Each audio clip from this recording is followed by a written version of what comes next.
विप्र समाज को अपने मान सम्मान व अधिकार की लड़ाई के लिए अपनी राजनीतिक शक्ति को बढ़ाना होगा, तभी देश में ब्राह्मण समाज का शोषण खत्म होगा।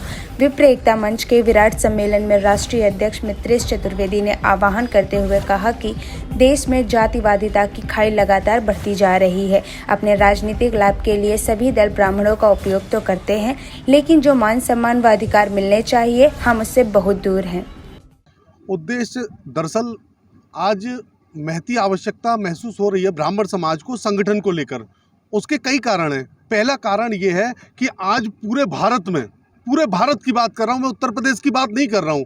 पूरे भारत में ब्राह्मण उत्पीड़न की घटनाएं रोजाना सामने आ रही हैं। कोई दिन ऐसा बाकी नहीं है जहां ब्राह्मण उत्पीड़न की घटनाएं नहीं आ रही हो। और इससे भी हमारे लिए बुरी बात क्या है कि जब कोई उत्पीड़न की घटना आती है तो उसके साथ कोई सरकार खड़ी नहीं दिखाई देती।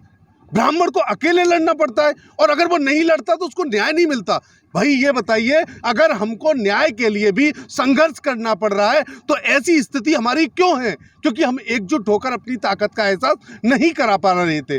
लेकिन अब संगठन के माध्यम से ब्राह्मण समाज एकजुट हो रहा है, और वो अपने लिए एकजुट हो रहा है। हम किसी जाति के खिलाफ नहीं है, हम किसी धर्म के खिलाफ नहीं है।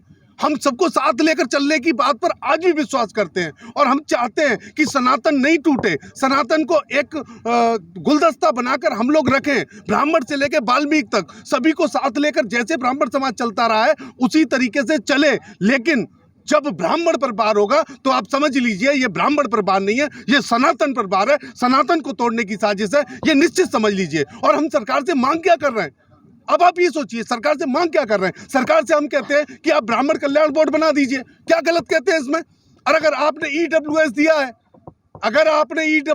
है, तो उसमें आयु की छूट क्यों नहीं दे रहे बच्चों को? हमारे पास लगभग पूरे उत्तर प्रदेश से सैकड़ों बच्चों के फोन आए, वो कह रहे हैं कि हमें ईडब्ल्यूएस में छूट नहीं मिल रही। क्या फायदा है इसका? अरे भाई, जो चीजें आप मंच से कह रहे हो, जो चीजें आप लागू करना चाहते हो, आप अधिकारियों से लागू कराइए। उसका फायदा सामान्य वर्ग के लोगों को अगर नहीं मिल रहा है तो ऐसी योजना का फायदा क्या है? आगामी विधानसभा चुनाव भी नजदीक है, क्या भूमिका रहेगी?